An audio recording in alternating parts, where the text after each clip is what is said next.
मार्च 19 को सेंसेक्स एक दिन में लगभग 2500 पॉइंट नीचे था। एक दिन में लगभग 11 लाख करोड़ वाइप आउट हो गया। 2026 अभी तक का टोटल लगभग 533 बिलियन डॉलर जो है मार्केट कैप चला गया है। 15 साल का सबसे बड़ा डिक्लाइन है। 80% से ज्यादा लिस्टेड कंपनीज अपने ऑल टाइम हाई से 20% से ज्यादा नीचे आ गई है। और जो रुपी है वो 93.4 के आसपास पर डॉलर आ गया है, मतलब रिकॉर्ड लो। और जो क्रूड ऑयल है वो लगभग $120 के आसपास आ गया है। और ईरान ने सऊदी की रिफाइनरीज, कतार LNG टर्मिनल्स पर अटैक कर दिए हैं। और जो इंडिया विक्स है वो लगभग 23 के आसपास पहुंच गया है, यानी फियर इंडेक्स भी काफी ऊपर आ गया है।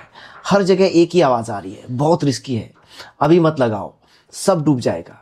और मैं पीटर लिंच की वन अपॉन वॉल स्ट्रीट फिर से पढ़ रहा हूँ, क्योंकि ये बुक 1989 में उस रिसेशन, ऑयल क्राइसिस और ग्लोबल फियर के टाइम पे पीटर लिंच ने लिखी थी। यही वो मोमेंट होता है जब सीरियस इन्वेस्टर्स बनते हैं। पीटर लिंच ने 1977 से 99 तक फिडेलिटी मैगलेन फंड चलाया, 13 साल। और 13 साल में उन्होंने 29% CAGR रिटर्न बनाया।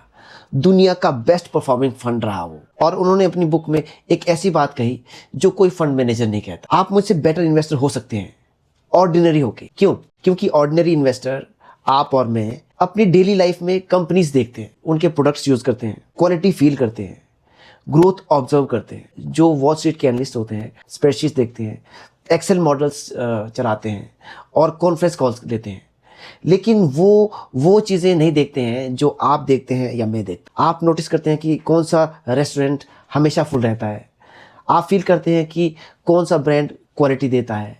आप ऑब्जर्व करते हैं कि कहाँ ग्रोथ हो रही है अपनी गली में, अपने शहर में। लिंच को खुद एक मल्टीबैगर आइडिया अपनी बेटी की फेवरेट जीन्स ब्रांड से मिला था, सिर्फ एक ऑब्जर्वेंट इंसान बनके। ये हम सब की एक एज है। अब सीधी बात, आज के कंटेक्स्ट में FIS बेच रहे हैं, क्रूड स्पाइक हो रहा है, ईरान इजराइल जो टेंशन है वो बढ़ते जा रही है, रुपये गिरते जा रहा है।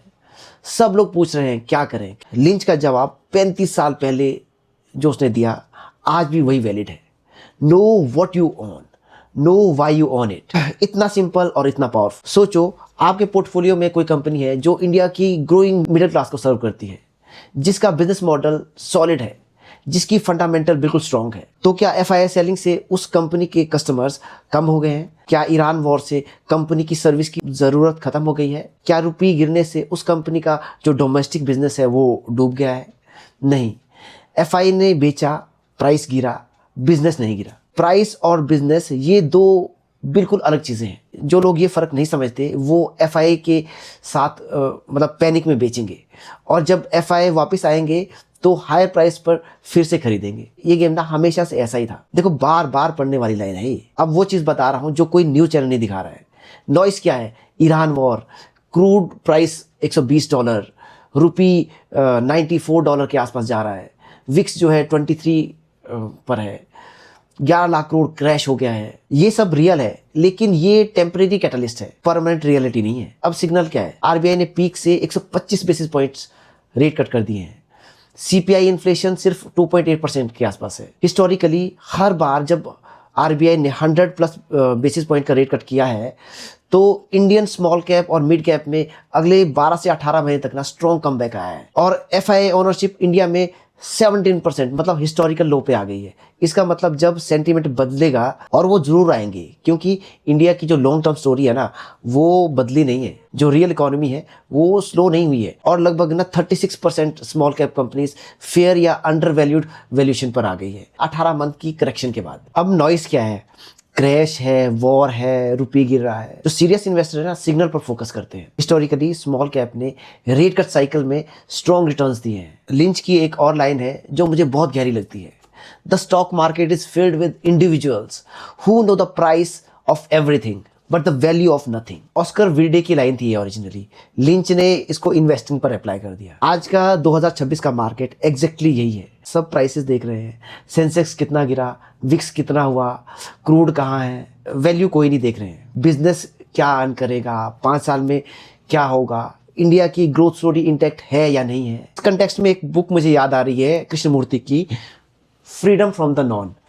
देखो, इसमें कृष्णमूर्ति ने कहा था जो कंडीशन माइंड है वो नॉइस को रियलिटी समझता है, जो सच में सोचता है वो नॉइस और सिग्नल अलग कर लेता है। मार्केट में सब लोग ना कंडीशनड है, प्राइस मूवमेंट से, न्यूज़ से, दूसरों की रिएक्शन से। जो इन्वेस्टर अपनी कंडीशनिंग को जानता है, अपने डर को, अपनी इम्पेशंस को, वो अलग हो सकता है। इन्वेस्टिंग की असली गेम बाहर नहीं अंदर है। लिंच ने बाहर से देखा, ऑर्डिनरी लाइफ में कंपनीज देखी। कृष्णमूर्ति ने अंदर से देखा, अपनी कंडीशनिंग को। तो अगर दोनों को मिलाते हैं ना, तो एक सीरियस वेल्थ बनती है। तो आज का एक सवाल सीधा अपने आप से, जो भी कंपनीज आपके पोर्टफोलियो में है, क्या आप जानते हो कि उनका बिजनेस क्या है? क्या आप जानते हो कि वो क्यों है वहाँ? अगर हाँ, इस क्रैश में अपॉर्चुनिटी है आपके लिए। अगर नहीं, तो प्रॉब्लम मार्केट में नहीं है, क्लैरिटी में है। पहले ये जानने की ज़रूरत है, फिर डिसाइड करने की ज़रूरत है। देखो, वन अपॉन वॉल स्ट्रीट पढ़ो, स्पेशली आज से ही, जब सब लोग डर रहे हैं। देखो, लिंच ने 1989 में कहा था और 2026 में भी सच है। The real key to making money in the stocks is not get scared out of them. Market crash आता है, जाता है, सीरियस इन्वेस्टर्स रुका रहता है, समझता है और क्लैरिटी में काम करता है। इसी क्लैरिटी के साथ मिलते हैं नेक्स्ट वीडियो में। तब तक के लिए हैप्पी इन्वेस्टिंग।